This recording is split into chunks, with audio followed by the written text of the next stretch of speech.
Kevin Peeples has not only provided his talents in filmmaking and marketing to feature films, commercials, and music videos, but he is also passionate about mentoring and equipping the next generation of filmmakers.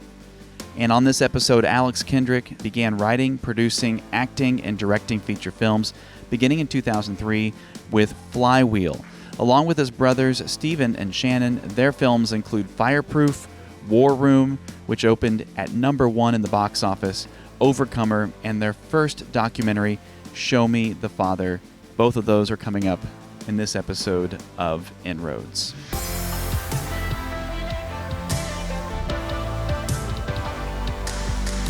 Welcome to inRoads, where we share real-world examples of digital evangelism and provide tips on how you can use today's technology to spread the gospel. Learn more about us and watch our free video series at appianmedia.org. Appian Media is currently fundraising for our next documentary series, Out of Egypt. The project will take an extraordinary journey through Egypt and Jordan as we look at one of the possible routes of the Exodus. We will have a lot more on Out of Egypt coming up later in the show. So we're back with Kevin Peeples and Alex Kendrick in this episode. They were so gracious with their time. They gave us so much content. They did. So last time, it was primarily focused on their recently released film, right? Which is It's in theaters now. In theaters now. So Yeah. if you haven't seen it, Fathom Events, get in there and watch it. It's an incredible film. Life Mark, starring Kirk Cameron, Alex Kendrick, and a bunch of other incredibly talented actors and actresses. But they also let us ask a lot of other questions, and I was so thankful for what they were able to give to us. Just insights on filmmaking, training up the next generation, keeping humble in an industry where humility isn't really a thing that's focused on in this industry. That's That's right. And so it was so good to talk to them about it. What kind of struck you? I know I got the chance to kind of sit right across from them and ask them these questions, but what kind of struck you as you were listening to those conversations? Yeah, and I was kind of behind the mixing board as Craig was driving the ship. But man, I tell you what, I was sitting there and I was listening to the interview with Alex, and I was just like, this is a soundbite. This is a soundbite. This is a social media nugget. I mean, like, just one thing after another. And it wasn't things that are like, I think this is going to be something good for other people. I'm sitting there going, yes, this is what I need to hear. Like, this is a podcast episode that I would want to listen to if I were searching for it, because it was just speaking right to me. And we didn't mention that we're at the Christian Worldview Film Festival, and so if you're listening to the podcast and you go, man, that studio sounds pretty loud. Are they having a party in there? Or if you're watching on YouTube and you see that we're clearly not in the studio, it's because we are actually at the film festival right now, and those are conversations that we had with them earlier today.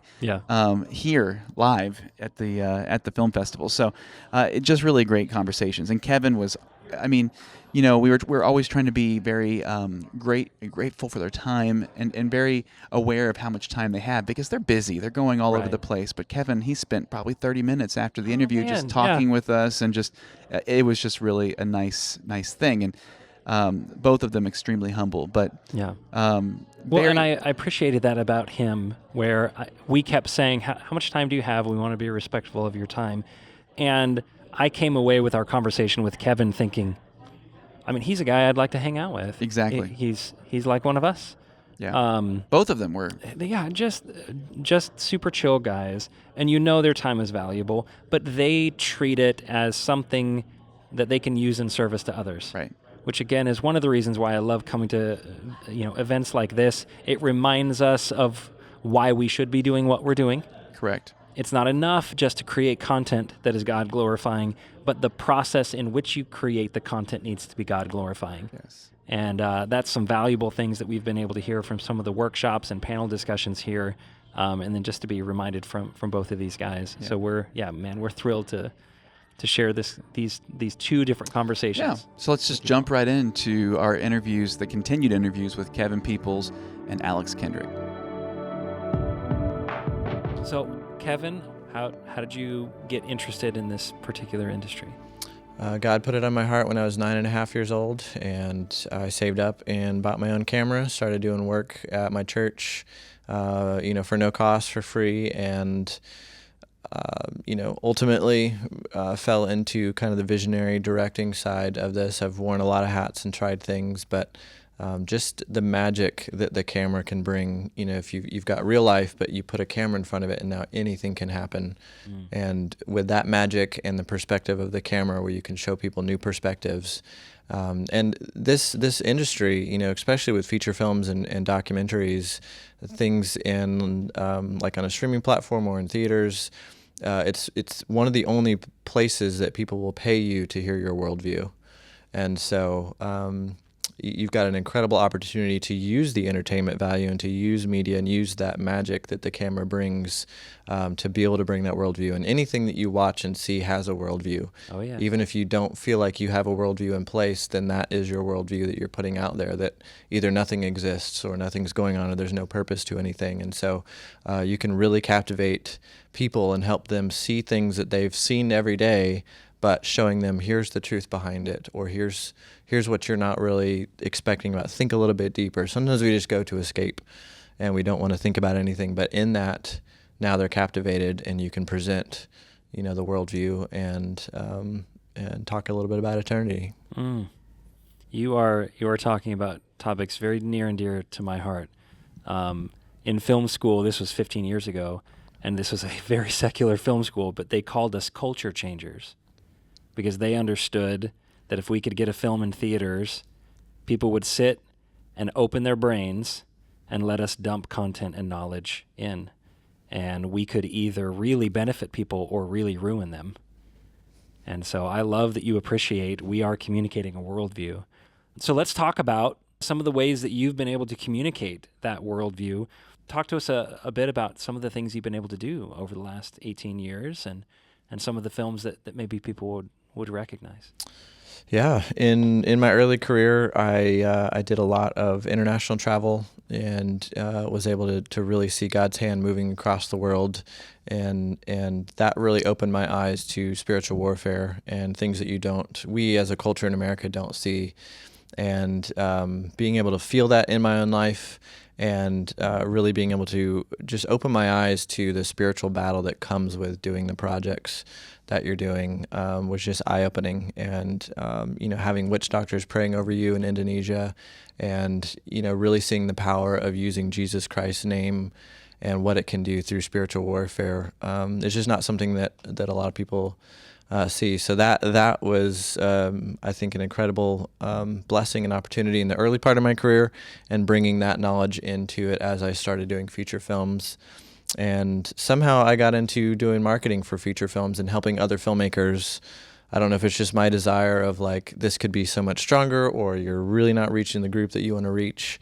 But I've been blessed to work with Sony and Affirm Films and with the Kendrick brothers, and helping take their visions and learning the humility and taking their worldview and communicating that to help bring the audiences to the theaters to be able to get that message. And that's a big part of this industry is you could have the best message in the world, but if nobody sees it, then, what do you do from there? And so I met so many great people along the way to be able to use the skills in video and editing and storytelling, to say in 30 seconds, why is prayer, powerful? In 30 seconds, why, do fathers need to be more present in the homes? All those types of things, and getting the audience to get there to then, change culture through movies. Mm-hmm.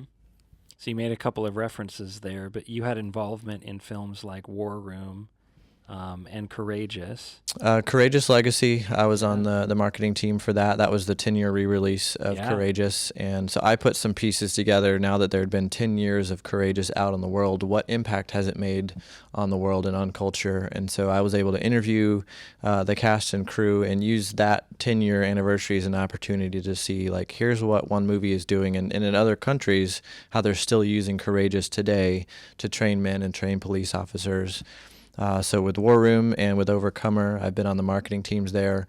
And the marketing position for anybody looking to get into this industry, behind the scenes in marketing, you stay on a film project longer than most jobs. Even some producers in post-production, they might be developing 2 or 3 different projects, and you're not there all the time. But once the crew goes home and the actors go home, you're working with the footage, you're working with the filmmakers, any requests that come in. And so sometimes you get to go to screenings, early screenings, and get audience reactions, but you're sitting with the filmmakers and seeing how are they responding to their work, and you're learning, through that back end. And then you kind of get to be a voice in their ear. They look at you and they say, well, what scenes do you think we should cut out of our film? And then you're like, what? Now I'm telling the Kendricks what I don't like about their movies. And, just that relationship has grown throughout the years. And through that process, they handed me another film about 3 or 4 years ago called Like Arrows, which was a partnership with Family Life, and just a way to tell parents that it's not too late. Sometimes that we think that, the mistakes we've made or things that we haven't done that we wish we could have done better, it's too late, our kids are too grown, they're 15, 16, that foundation's already built. But the message of that film was it's not too late. And it really shows how when you turn your life around and build it on the right foundation, that you may have a prodigal son who's gone off in the world, and 30 years later you might finally see that fruit. But even if they're outside of the home, they're still your children, and it's never too late. I love that message. Believe it or not, the thing that I saw of yours first was your elementary film school. Awesome. And I hope that's okay, because it's something so dear to my heart. I train up apprentices in video production and audio production, and I was looking for a resource for kids younger than the high school, college age that were mostly asking me. And I told them, I just don't know. I could kind of share with you what I know, but surely someone has created a course, and you've done this, and it's called Elementary Film School. Can you describe a little bit about what this is and why you felt compelled to create it? Yeah, I felt that same void as well. There's so many courses and great courses out there, like Tomorrow's Filmmakers and Full-Time Filmmaker, for people that are starting in teenager and up, 13 or 14 and up. And I've got 8 kids myself. Most of them are in elementary school. And, so they're coming and visiting me on set, and you're kind of teaching them the basics. And the resources that I was trying to assist in teaching my children, there's great content out there. You can find everything, under the sun on YouTube. But the movie examples that they had, you'd have like a 15-minute video with great breakdowns that are on a basic level, but they'll have foul language, or they'll show a scene that's got, immodesty or something that it's like, I don't want my kids watching this movie. And I can't separate that out from this great teaching. And so I was like, I took it upon myself to make an age-appropriate course, an online course for elementary age kids.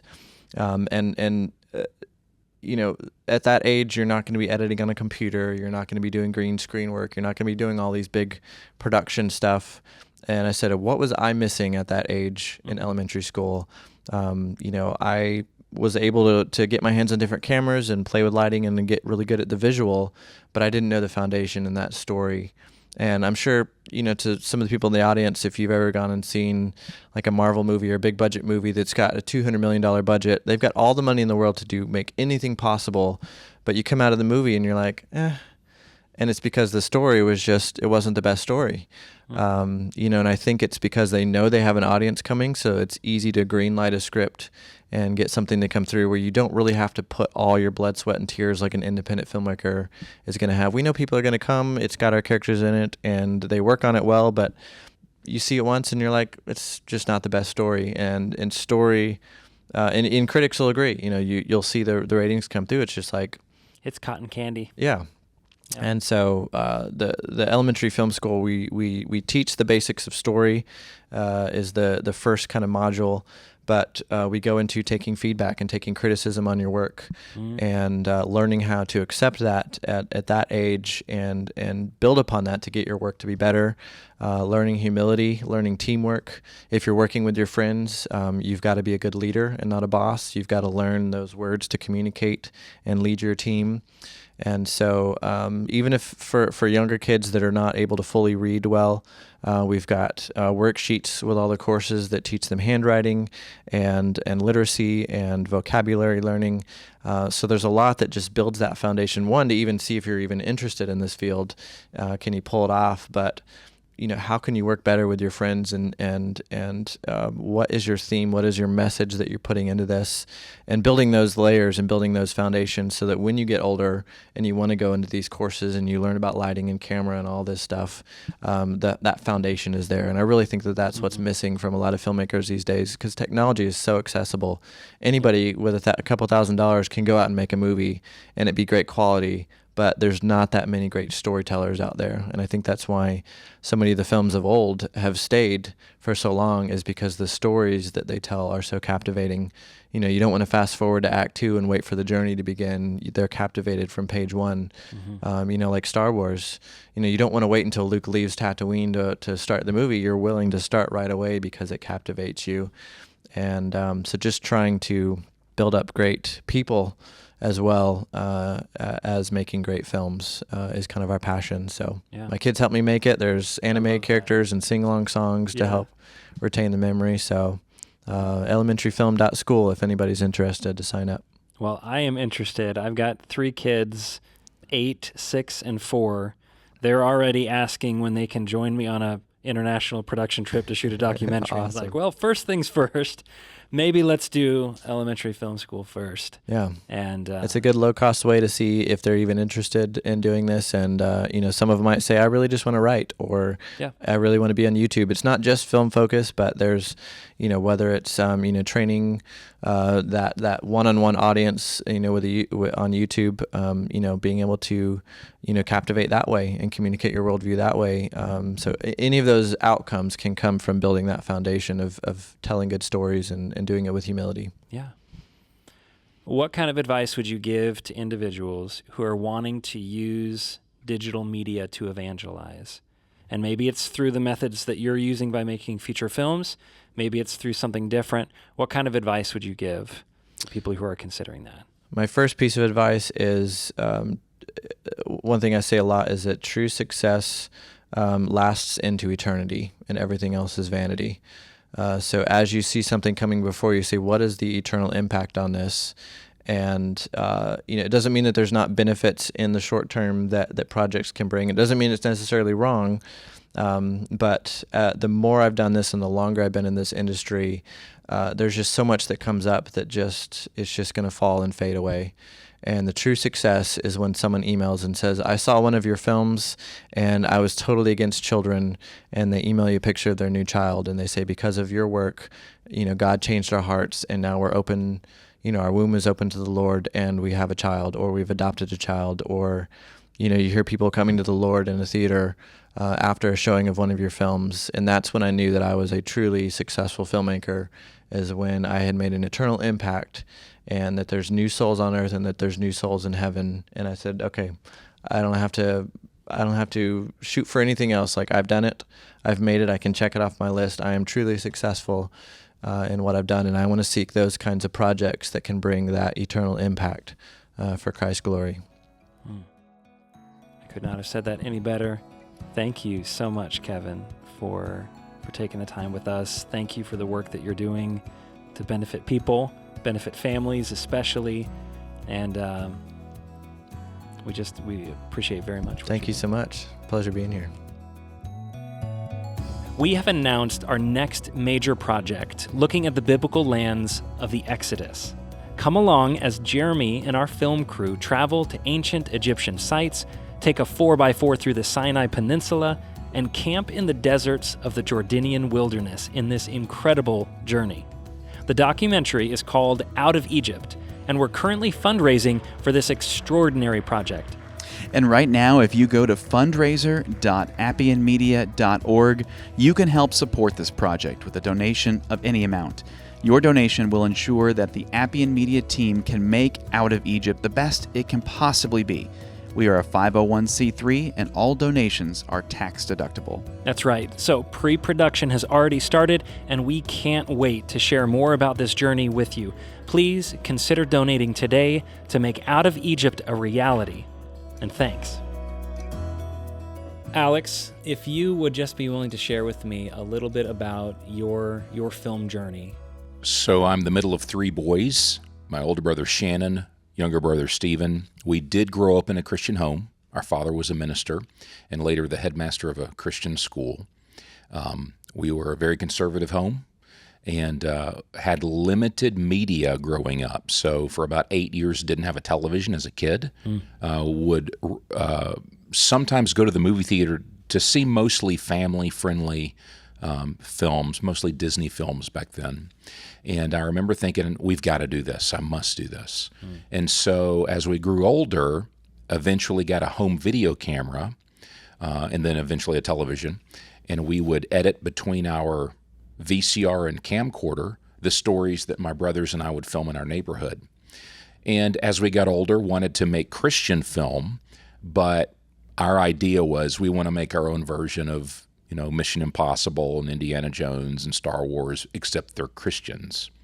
So by the time I graduated college with my communications degree, and then Stephen, my younger brother, did the same, Shannon goes off to Georgia Tech. Oh, he was finishing Georgia Tech and going off to IBM, I should say. And so Stephen and I purposed, we did love ministry, but we wanted to make Christian film.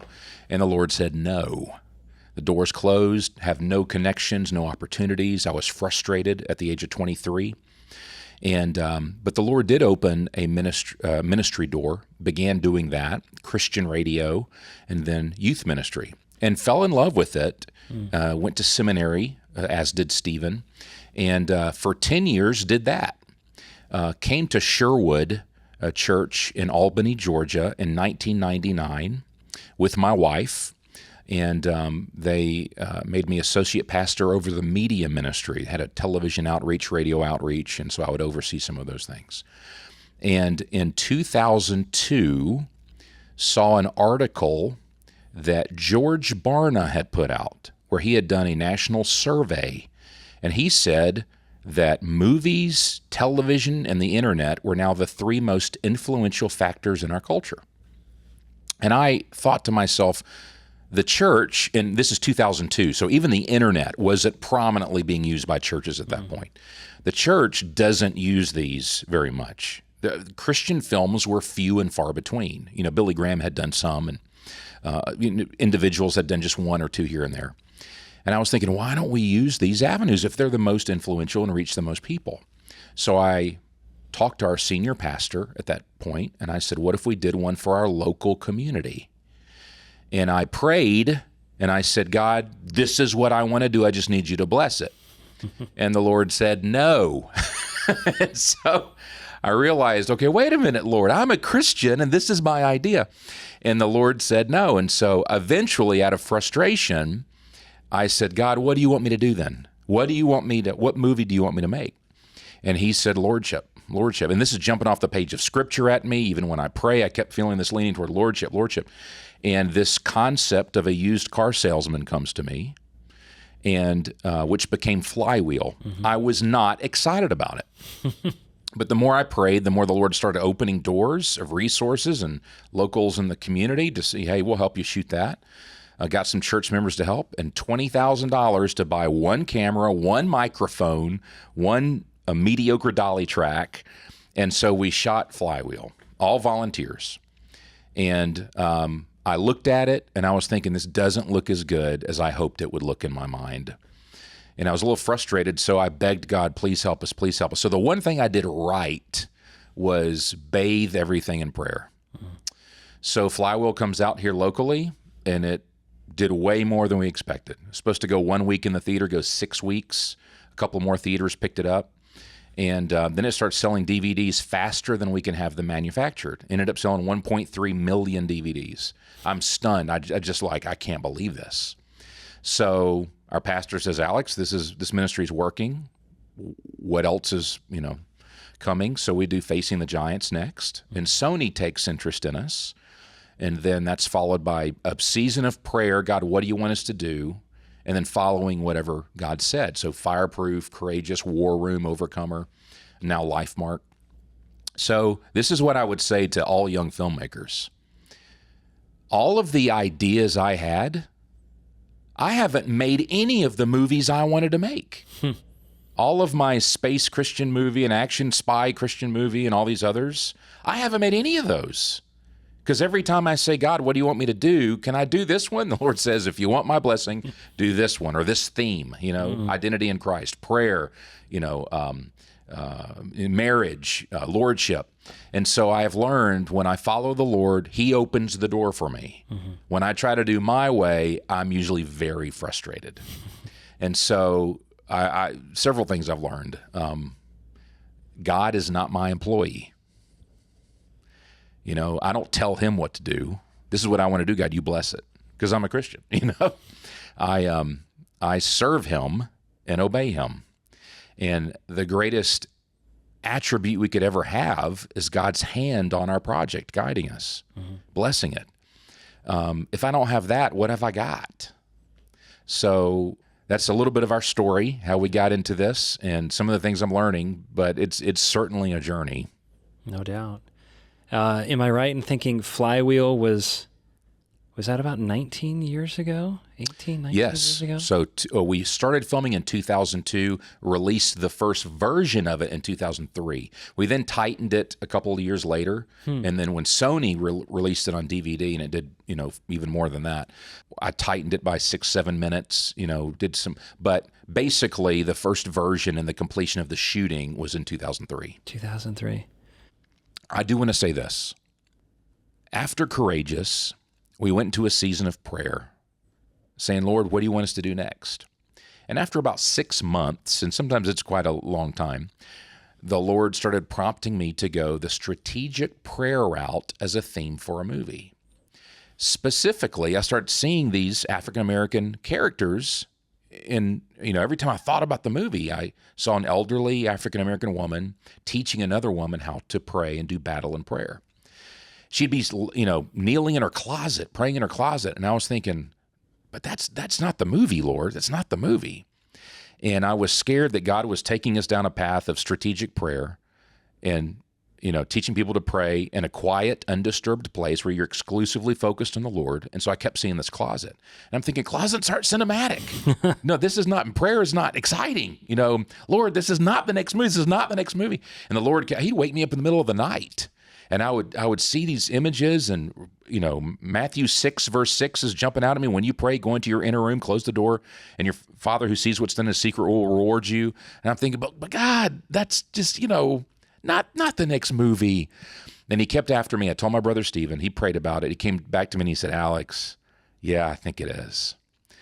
So we coupled in prayer, agreed that was going to be the next film. When we told our team, they panicked. They're like, how do you light a closet? Yeah, this doesn't sound very cinematic or entertaining. Yeah. And I said, yeah, I know, but this is what we're going to do. And so the further we went down that road, the more the Lord revealed to us about what to put in the film. So when we made the movie, even members of our dearly beloved crew, which we love our team, they said, guys, are you sure about this one? Are you sure about this one? So we made War Room, and we said, God, we're giving it to you. You do what you want to do. So it comes out, and it goes to #1 at the box office. It was by far our most seen film, and the fruit from that and the testimonies and impact never stop rolling in. There's letters, emails I haven't read because they come in too much. And so, but I'm grateful that, God, you gave me just enough prompting to actually do what you were telling me to do. The Lord will always put you in a scenario where only a certain amount makes sense, and then there will be this gap where you have to use faith. Not everything will make sense. And, Hebrews 11:6 says, without faith, it's impossible to please God. And so he does that with us. He gets us in a scenario where, like, Alex, this is the path. Okay, this is the path. Then you get to a moment you're like, okay, Lord, this doesn't make sense anymore. Like, what do you want me to do? Trust me. No, but it doesn't make sense. Trust me. When we have done that through prayer, not just feelings, but through prayer, the Lord has shown himself strong. And he gets the credit for any good that's come out of our films. God gets the credit for it because he's the one that's doing it. It doesn't always make sense to us. So I would tell young filmmakers, if you're a Christian filmmaker, that means you're a follower of Jesus Christ. Make that known in your projects. Seek him first. Don't worry about the response from men before you think about the response from the Lord. Seek God first and see what he does. Yeah. My mother refers to it as the Red Sea moment.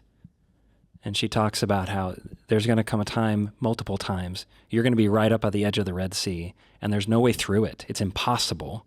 And behind you is death. You can't turn around. And Moses is going to say, God's going to say through Moses, all you have to do is stand still and be quiet and see God's salvation. And God's going to open the impossible door. And that doesn't mean, because I've had conversations with filmmakers here, that doesn't mean that you just call everything a Red Sea moment. There are some times where God's going to close the door because he just doesn't want you going through that. That's right. But in my limited experience, in our limited experience with what we do, he always opens a better one. It sometimes doesn't happen when we want it. Usually it doesn't happen in the way that we want it, but it is always better. And just trying to convince people of that, to let them have that faith in God. If you're doing it with the right motives, he's going to figure out a way to split that Red Sea apart. He is. And I would even say this, you have to have those moments as a follower. And this is what I mean. If we just have all the money given that we would ever want to make a feature film, somebody gives us $20 million, right, to make a feature film, or sponsors it with $20 million.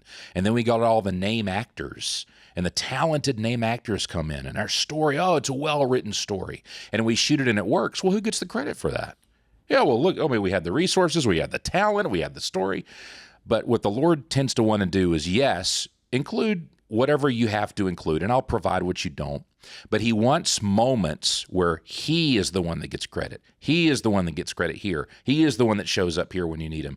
So that at the very end, as a follower of Christ, I truly give him the glory because I know I could not have done it without him.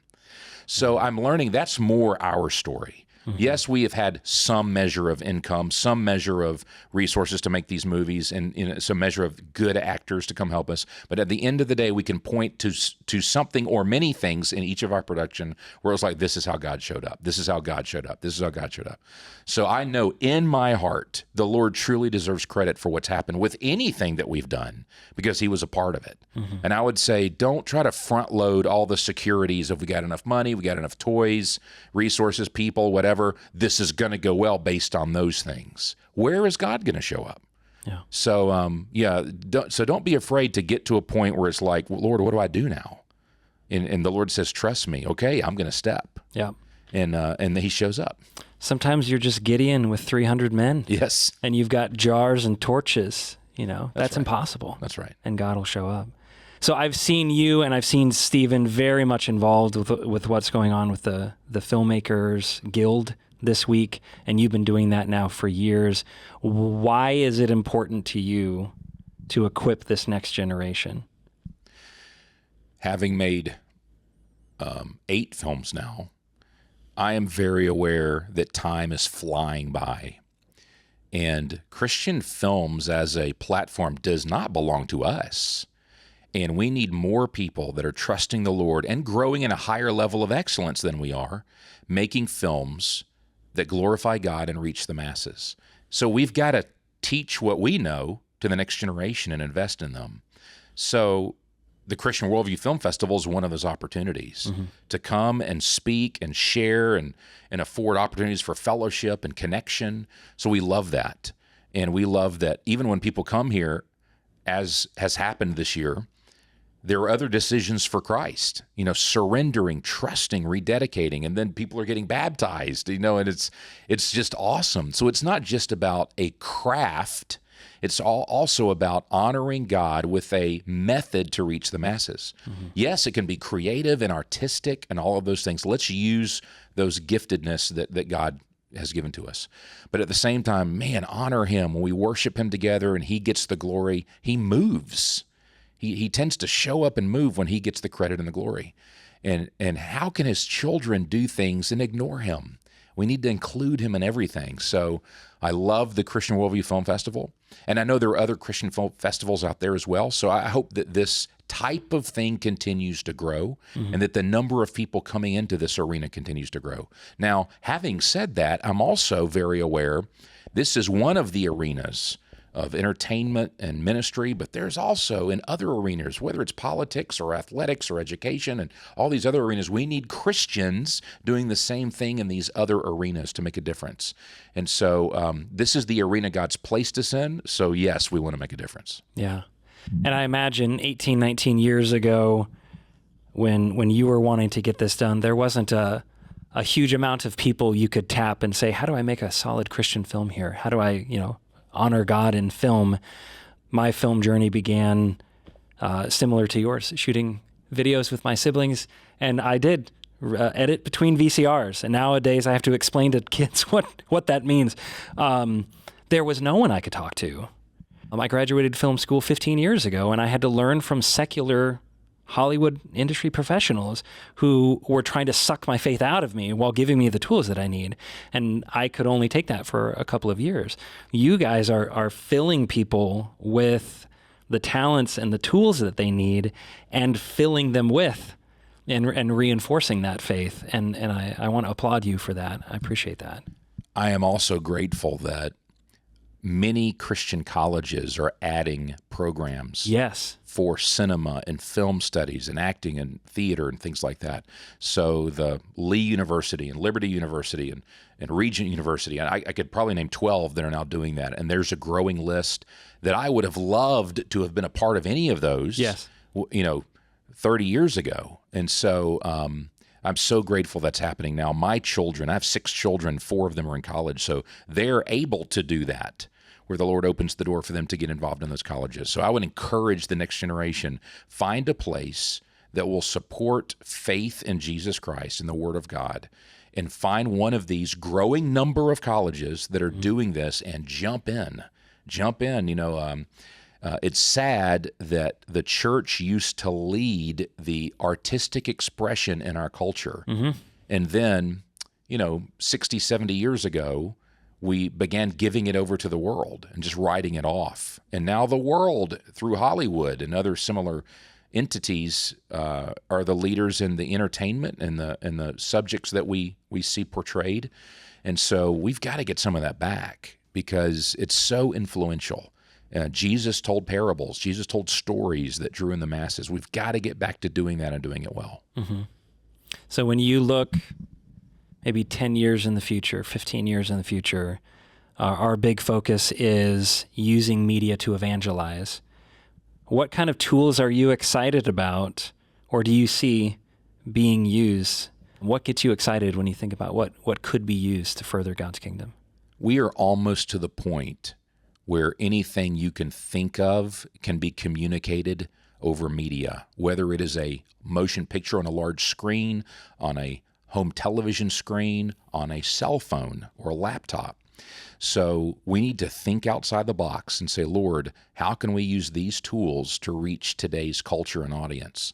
And so what we're now doing is developing curriculum for schools, colleges, high schools to use to invest in the next generation to minister through all of these methods and resources. Now, of course, it's not going to be so extravagant it covers absolutely everything, but it's at least another step where our team at Kendrick Brothers can take at least what we've learned so far and pour into the next generation. So we're working on a curriculum, an 8-part curriculum, and several colleges have already said we'll take it when it's ready. And so that's just one thing we're doing, but we encourage other people to think similarly. Do it. We don't own this space. We just want to be effective in it. So when you think of the cell phone, of doing shorts, even 60-second, 5-minute shorts, do it. That can be seen on a cell phone or a laptop. When you think about motion pictures and television, let's jump in. Wherever there is an avenue, wherever there's an open door or an audience that's watching, let's feed them truth, and let's do it as well as we can, as engagingly as we can. But man, jump in. And so we don't just need feature films. We need documentaries. We need 40, 60-minute television shows and then short films. So we're excited about that and promoting it. If we can throw logs on those fires, we absolutely will. And you all have ventured into that a little bit. You did do a documentary, which I remember hearing about that and going, "No, are you sure you're talking about the Kendrick brothers? They do major motion pictures." Can you tell us a little bit about Show Me the Father and what motivated you to completely switch genres here? 2019, after we had finished Overcomer and were stepping into Life Mark, and the pandemic happens and the lockdown happens, and we realized, wow, it's going to be hard to move a 130 member crew around shooting all the scenes for our feature film. Everybody was mask only, and their travel was limited. So we said, all right, Lord, if we put a pause on this, what can we do? And the Lord had also put on our hearts this concept of that became Show Me the Father. That with so many that don't have a good relationship with their earthly father, if they have a father present in their life at all, but that God is the perfect and ultimate father to all of us. And so, and even, his relationship with Jesus is a perfect example. And so we started finding stories with a very small crew that we could go capture. And we did a documentary called Show Me the Father that came out in 2021. A year ago, and its impact was more than I expected, and the Lord did more with it than it was our first documentary that we expected He would do, and so we said, wow, this is another avenue we should always consider, even between feature films. If the Lord puts something on our heart, we should pray through it and consider it. And we encourage other people to do the same thing. There's something about, I know documentaries aren't quite as popular as feature films, but there's something about sitting down with a well-made documentary that just makes you think.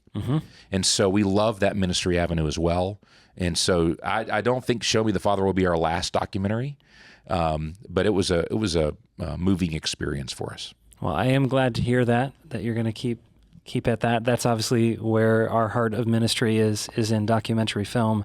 And it was personal to you all. The stories that you all are sharing, you didn't just find other people, you shared some of your own stories. We did. We share our father who has been battling multiple sclerosis and how he struggled with not being loved by his own father, and how he got through that, and he got a deeper connection with God the Father, and how he then tried to pour that into us, his three sons.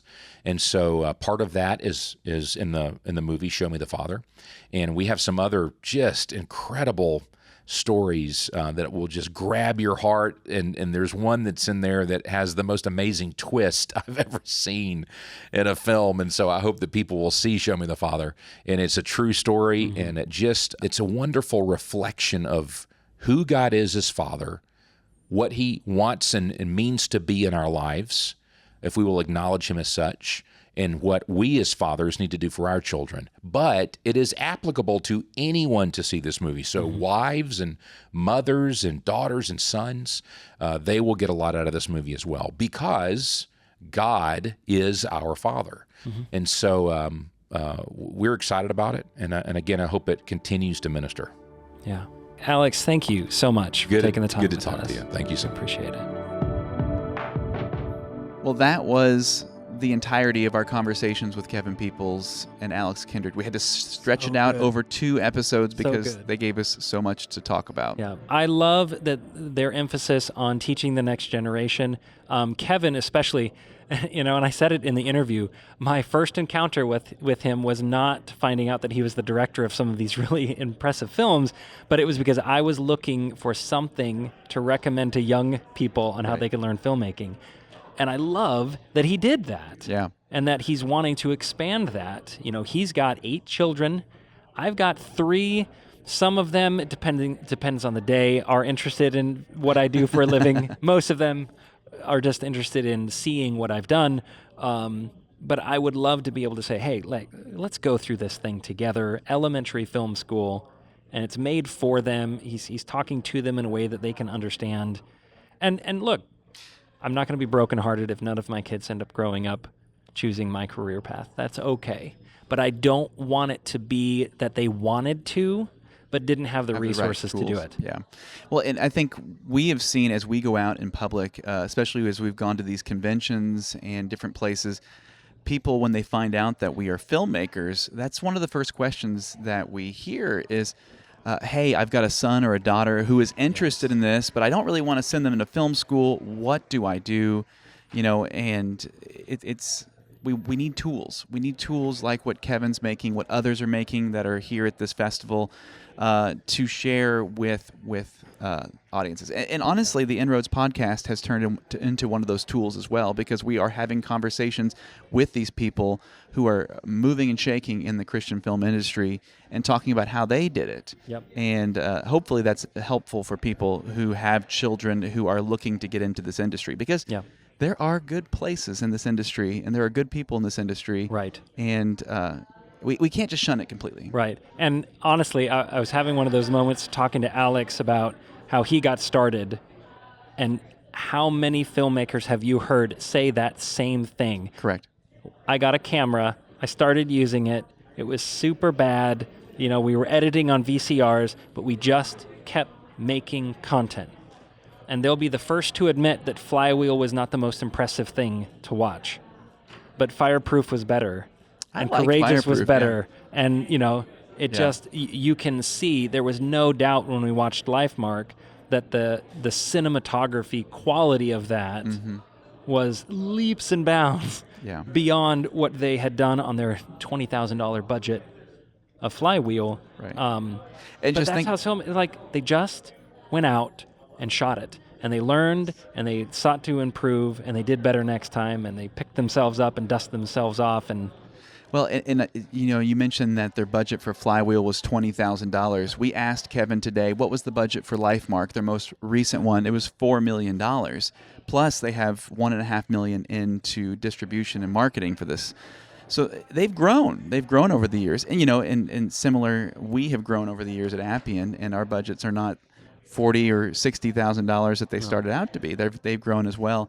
But hopefully people are seeing that with that growth, there is quality is growing as well. And there's no doubt about it, because $4 million in Hollywood, what would that buy you? Right. That'd buy you a director. Right. Yeah, when episodes are being made, they pay actors more than that. Right. Just to act. Yeah, when episodes are being made for $100 million at some of these shows, $4 million is not a lot, but they did a lot with very little. Yeah, and it's using their talents, and you may not feel like you're a 10-talent person. Maybe you feel like you're a 1-talent person, but God is still expecting you to use that talent to make more and to give a return. And so, I came away with, like you said, so many nuggets from these guys. I so encouraged them, and I hope it was encouraging to you as listeners and viewers. Learning from these people, these trailblazers, and saying, "Hey, I can start just the same way they started." Absolutely. So we'll leave it there, and that will wrap up this episode of the inRoads podcast. Throughout this season of inRoads, we'll continue highlighting others that are using digital media to spread the good news of the gospel. And we'll also pull the curtain back on Out of Egypt and talk with various members of our team as we develop, fundraise, and produce our most ambitious, challenging, and rewarding project that we've ever done. That's next time on inRoads. inRoads is a production of Appian Media. We're a nonprofit video production company that is 100% crowdfunded. If you're interested in learning more about how you can support Appian Media so we can continue to create more great free content, visit us at appianmedia.org.